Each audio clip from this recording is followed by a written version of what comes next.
Fala tropa, tô na área para trazer o planejamento do dia desse sabadão, dia 19, tá? Onde teremos o clássico paulista entre São Paulo contra o Corinthians. E é um clássico que vai pegar fogo. E assim, sinceramente, vai pegar fogo em um mercadinho que é de cartões, viu? De tarretas amarilhas, né?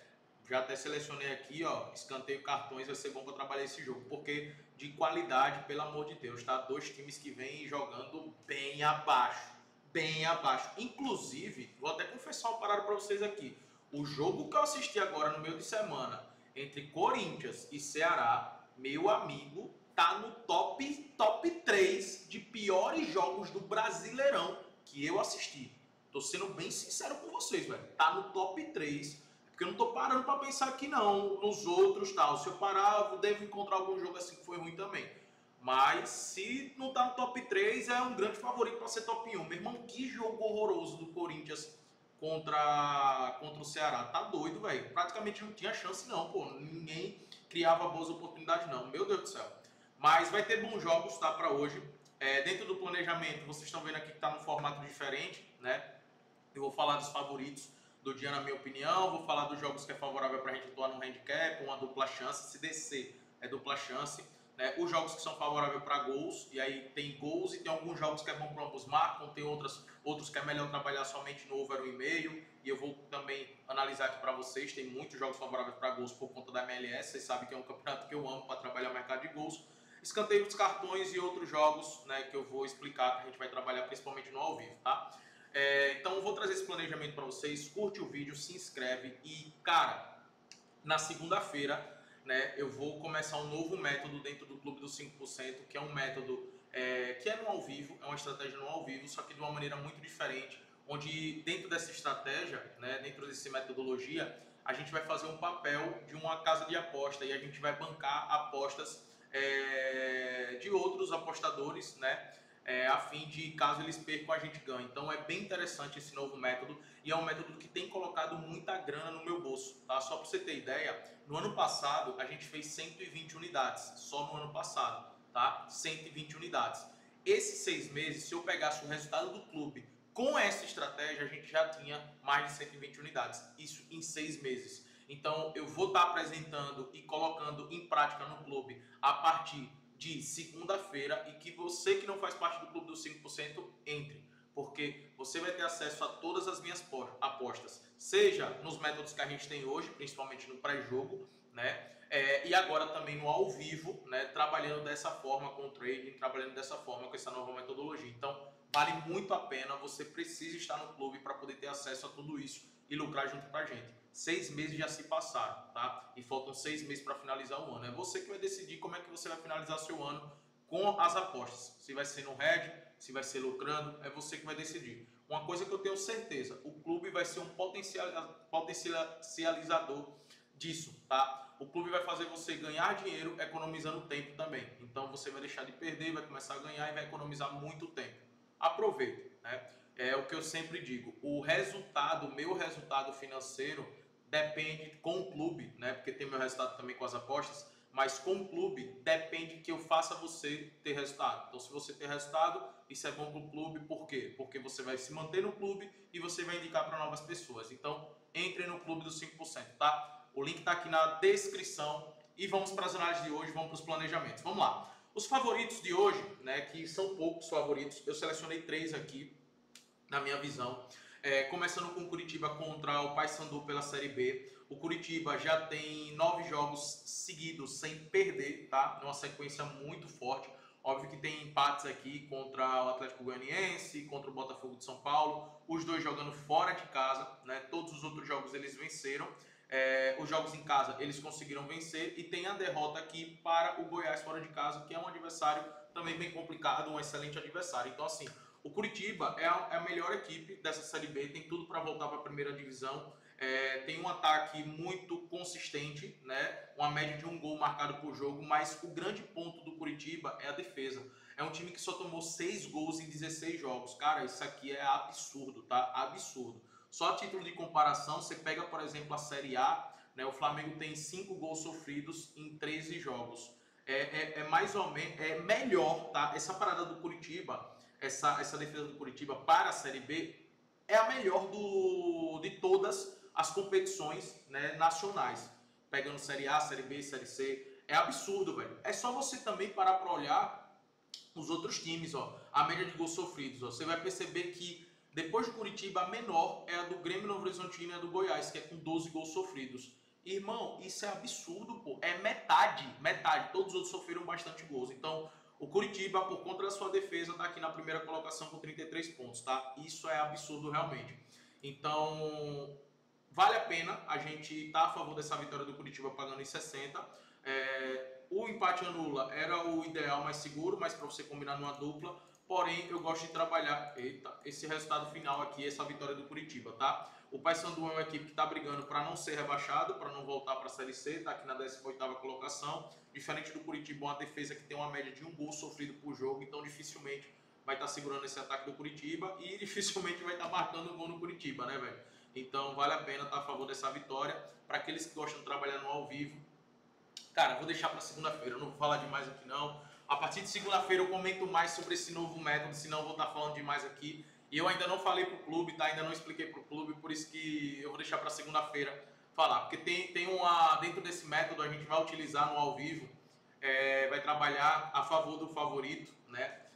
Cara, deixa eu falar, depois eu explico para vocês, senão vai complicar a mente de vocês, tá? Os outros dois favoritos que eu listei aqui são da MLS, tá? Tem o Columbus Crew jogando contra o DC United, beleza? O Columbus tá aqui na parte de cima da tabela, né? Brigando pra... Cara, na verdade já tá praticamente classificado, né? Pra próxima fase. E o DC é uma das piores equipes do campeonato, tá? Uma média de quase 2 gols sofridos por jogo. Como o jogo é em Columbus, então acredito na vitória deles, é favorito, 1,33. Dá para você utilizar em uma dupla, tá? Ou esperar no ao vivo essa odds valorizar. E o outro time favorito da MLS é o Nashville. O Nashville que em casa tem jogado muito bem, né? Tá numa sequência muito positiva. Nos últimos 10 jogos perdeu apenas um, que foi pro Inter Miami. E dentro de casa tá numa sequência muito boa, como eu falei. Inclusive vem de uma vitória contra o Columbus, que eu comentei agora, por 3-0. Uma vitória assim, porra, bem marcante, tá? Então dentro de casa é favorito, tá pagando em 42, aí você tem duas opções, utilizar algum outro mercado para poder levar essa odds, escanteios, por exemplo, ou esperar também a valorização no ao vivo, que eu acredito que no ao vivo essa odds deve chegar a 1,50 e aí você aproveita, beleza? Falando de handicap e dupla chance, tá? Dupla chance é empate ou algum time. Vou começar aqui com o Mirassol contra o Santos. O Santos vem de uma excelente partida contra o Flamengo, onde utilizou a estratégia correta, né, que foi dar a bola para o Flamengo e explorar os contra-ataques. É nítido também que com a presença do Neymar, né, o Santos muda, os outros jogadores se elevam. Aquele jogador que a gente é meieiro, né, o jogador que é meieiro, sem o Neymar ele se torna ruim, né? E com o Neymar ele sai do meieiro pro bom. É impressionante a presença do Neymar, o quanto muda esse time. O Neymar se mostrou muito bem fisicamente. O Santos já colocou que o Neymar tá apto para jogar 90 minutos e que deve jogar 90 minutos também contra o Mirassol, tá? Óbvio que o Mirassol tem sido a pedra no sapato de muitos times, inclusive dos times de próprio São Paulo, né? O Mirassol vem de um grande resultado contra o Palmeiras, né? Venceu o Sport antes lá no dia 1º, mas teve esse empate contra o Palmeiras, teve a vitória contra o São Paulo, empatou com o Internacional, venceu o Corinthians, então assim, Mirassol vem numa sequência absurda, principalmente contra os times paulistas. Dito isso, eu vejo um jogo bem equilibrado, para mim as odds tão justas, né? E eu vejo um valor aqui no empate ou Santos, tá? No empate ou Santos. Vejo que é uma odds que está pagando acima de 1,50, está pagando muito bem. E o que é que dá para trabalhar aqui? O que é que dá para ver, né? Você estar a favor desse empate ao Santos e se em algum momento você perceber que o Santos está correndo muito perigo, que o Mirassol está criando muitas oportunidades, aí você pode sair da operação, você pode fechar a aposta, tá? Se você perceber que esse empate ao Santos não vale a pena. Então, é algo que eu gosto bastante de trabalhar. Agora, a partir do momento, você precisa ter esse critério muito bem na sua mente. A partir do momento que você perceber que o Santos está sofrendo muito, que o Mirassol está empilhando oportunidades, aí não vale a pena você continuar nessa aposta, não vale a pena você correr o risco. Então, eu vou estar a favor desse empate ao Santos, mas a partir do momento que eu perceber isso, eu encerro a partida. Se eu perceber que o Santos está equilibrando o jogo, está criando oportunidades, aí não, aí dá pra gente segurar a aposta porque tem valor esse empate ao Santos, pela partida que o Santos fez, principalmente no sistema defensivo. E agora para esse jogo tem o Rolheza de volta, né? É um excelente jogador. Pode ser que o Ilharão também entre ali no lugar do Zé Rafael, que foi mal contra o Flamengo. Não gostei muito não da situação do Zé Rafael.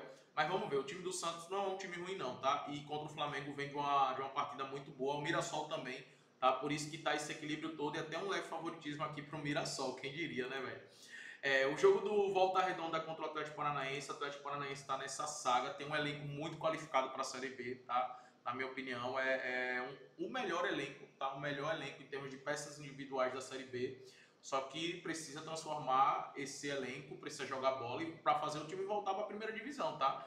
Cara, pelo investimento do Atlético Paranaense, é um time que tem que voltar para a primeira divisão, de verdade mesmo, tá? Precisa melhorar o sistema defensivo, é um time que toma muitos gols, por isso que está na posição que está, por isso que deixou de ganhar muitas partidas. Vai jogar fora de casa, a Série B, o fator casa, ele é muito relevante, isso é um fato, mas nesse caso a gente tem um Volta Redonda que é o pior ataque da competição, tá? Então, por ser o pior ataque da competição e ter uma média de quase um gol sofrido por jogo, eu gosto de estar a favor do Atlético Paranaense com empate, beleza? Por isso que eu coloquei aqui nesse handicap ou desse dupla hipótese, justamente porque eu vejo o valor nesse empate. O Atlético Paranaense está pagando muito bem e contra o pior ataque da competição, um time que eu acredito que será rebaixado, tá? O Volta Redonda eu acredito que será rebaixado, é uma equipe realmente muito limitada mesmo. E outro time também que vale a pena a gente estar no dupla hipótese, para combinar nenhuma dupla, é o Seattle, né, contra o São José. O Seattle em casa, desde que voltou, venceu todos os jogos, né, desde que voltou do Mundial de Clubes. É um time qualificado para a MLS, muito qualificado. Vai enfrentar uma equipe que não é ruim, né, mas é uma equipe que sofre muitos gols, assim como também todos os times da MLS. Mas o fator casa aqui para mim é relevante e também a qualidade dos jogadores, tá? Não vale a pena estar a favor da vitória deles, a não ser que você, no ao vivo, identifique uma superioridade muito grande, mas vale a pena estar a favor do empate ou Seattle, beleza? Empate ou Seattle. Entrando agora para o mercado de gols, eu vou passar muito rápido, tá? Para o mercado de gols, porque tem muitos jogos, senão esse vídeo vai ficar muito longo. Primeiro vai ter um jogo 8h30 da manhã, o Beijing Guan contra o Shenhua. São dois dos melhores times aqui, junto com, obviamente, Xangai Port, mas só daqui da tabela você já dá para perceber, né? O primeiro e o segundo colocado, ambos com a média de quase 2 gols marcados por jogo, né? O Beijing Guan com 37 gols marcados, o Shenhua com 36 gols marcados. Os dois só tá atrás do Xangai Port, que tem 39 gols marcados, e tem 39 gols marcados porque hoje marcou 3, né? Já tem 17 jogos. Hoje que eu tô falando, porque eu tô gravando esse vídeo na sexta-feira. Então, assim, é um jogo muito favorável para gols, beleza? São dois times bem ofensivos, é tanto que os últimos jogos, você para observar, 2x2, 2x1, 2x1, 1x1, 2x1, 1x1, 2x1, 2x0 e 4x2 e 2x1. Ou seja, dos últimos 10 jogos entre eles, tá? Apenas um não aconteceu, ambos marcam. Todos os outros aconteceram, então vale a pena estar a favor nesse ambos marcam. Vasco e Grêmio. Cara, um jogo que pra mim muito equilibrado, dois times que não vivem bom momento, né? O Vasco agora teve até a torcida entrando no São Januário para falar com os jogadores. Cara, eu acho isso um absurdo, tá? Um absurdo. Eu não vou falar sobre isso aqui para não tomar muito tempo, mas é um absurdo. O Vasco vem de 2 derrotas gigantes, assim, fortes, né? Marcantes. 2x0 contra o Botafogo e 4x0 contra o Del Valle. O Vasco que tomou 6 gols em 2 jogos. Então essa parada do Mundial prejudicou muito mais o Vasco, né? Por esses 2 jogos. Óbvio que o Vasco aqui em São Januário, na sua casa, vai querer dar uma resposta para o seu torcedor, né? A gente sabe como são as equipes do Diniz, é uma equipe que tem uma média de gol, de pelo menos um gol sofrido por jogo. Isso é uma média do Diniz, tá? Isso é uma média do Diniz. Os times do Diniz, seja São Paulo, seja Vasco, seja Fluminense, todos eles tinham uma média de pelo menos um gol sofrido, tá? Isso é uma marca do Diniz. Então, e o Grêmio também tem tido, pelo amor de Deus, né, atuações ruins. É um time que vem sofrendo muitos gols, perdeu de 2x0 agora pro Alianza Lima, tomou um 4x1 do Cruzeiro. Então, assim, é um time, cara, dois times que, sinceramente, defensivamente são bem ruins. Pelo fato das duas equipes serem bem ruins defensivamente, tem média de gols altas, né? A média de gols dos jogos do Vasco tem sido de 2.7 e o do Grêmio de 2 gols por jogo. Inclusive, 90% dos últimos 10 jogos do Vasco aconteceu o over 1,5 e em 70% dos jogos do Grêmio. Eu gosto do over 1,5 para esse jogo, tá? Para pelo menos acontecer 2 gols nesse jogo entre Vasco e Grêmio, beleza? New England contra o Orlando City. É um jogo muito favorável para o ambos marcam, né? 70% dos jogos do New England aconteceu ambos marcam e 80% dos jogos do Orlando, então vale a pena estar de olho no ambos marcam. Montreal contra Chicago Fire também é um padrão que a gente tem utilizado, ó, 80% dos jogos de ambos os times aconteceram com ambos marcam, então acredito que deve se repetir aqui. O jogo do Red Bulls contra o Inter Miami é um jogo que eu gosto de trabalhar o over 1,5 e eu gosto de trabalhar também o gol no primeiro tempo, e vale a pena estar de olho no chute no gol do Lionel Messi, tá? O gol no primeiro tempo é algo que eu gosto bastante, ó, em 100% dos últimos 10 jogos do Red Bull aconteceu esse gol no primeiro tempo e aconteceu o over 1,5 no jogo, em 90% dos jogos do Inter Miami, ou seja, vale a pena estar a favor dessa... Inclusive o único jogo do Inter Miami que não aconteceu foi contra o Al-Ahly, tá? Que foi aquele 0-0 contra o Al-Ahly no Mundial de Clubes. Todos os outros jogos na MLS aconteceu gol no primeiro tempo e pelo menos 2 gols na partida. Aqui, o Houston contra o Philadelphia, eu gosto de trabalhar o gol do Philadelphia, tá? Para o Philadelphia marcar um gol, só um gol no jogo, vale a pena. O Philadelphia que vem numa sequência boa, tá? Boa, e é um time bem ofensivo. E o Houston é um time que vem sofrendo gols de todo mundo, né? Então vale a pena estar a favor do gol do Philadelphia. O Los Angeles contra o Galaxy, vale a pena estar de olho no ambos marcam, tá? Eu gosto desse mercado do ambos marcam para esse confronto. E a gente tem um favoritismo do Los Angeles, né? Que vem numa sequência muito positiva, é um time mais qualificado, vai jogar dentro de casa. Então no ao vivo, vale a pena estar de olho nessa possível vitória do Los Angeles também, mas no ao vivo. E San Diego contra o Vancouver, também 2 times bem qualificados ofensivamente, 2 times que vem marcando gols na maioria dos seus jogos, tá? Tanto que ó, a média de gols marcados aqui é de quase 2 gols em cada um deles, né? Então vale a pena estar de olho nesse ambos marcam, beleza? Vindo agora para o mercado de escanteios e cartões, esses 2 jogos, tanto Fortaleza quanto o Bahia, quanto São Paulo e Corinthians, clássicos, né? O Bahia e Fortaleza não é um clássico local, mas é um clássico nordestino. Eles vêm agora de um confronto recente pela Copa do Brasil. Nesse confronto pela Copa do Brasil, o Bahia acabou vencendo, mas foi um jogo muito truncado, foi um jogo muito pegado, foi um jogo que teve muitos cartões e já deu para notar ali uma certa rivalidade entre os dois, né? Muitas faltas, muita briga, muita reclamação, cara, muito pegado. E eu acredito que isso deve se manter dentro de campo com os jogadores, tá? Óbvio que o Fortaleza chega fragilizado para esse jogo, o Bahia é bem superior, o Bahia é um dos times que vai brigar lá na parte de cima da tabela, Fortaleza, ao que parece, vai brigar para não ser rebaixado. Demitiu o Vojvoda, né? Tá sem treinador até o momento que eu tô gravando esse vídeo, então, obviamente, o Bahia, apesar das odds estar bem equilibrado, estarei de olho no ao vivo no possível empate ou Bahia. O negócio é que o retrospecto do Bahia jogando em Fortaleza não é bom e a gente sabe, o gramado lá é ruim.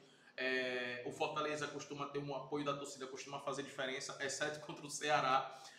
Então eu sempre fico com o pé atrás em apostar contra o Fortaleza em Fortaleza, tá? Até pela qualidade dos jogadores do Fortaleza também.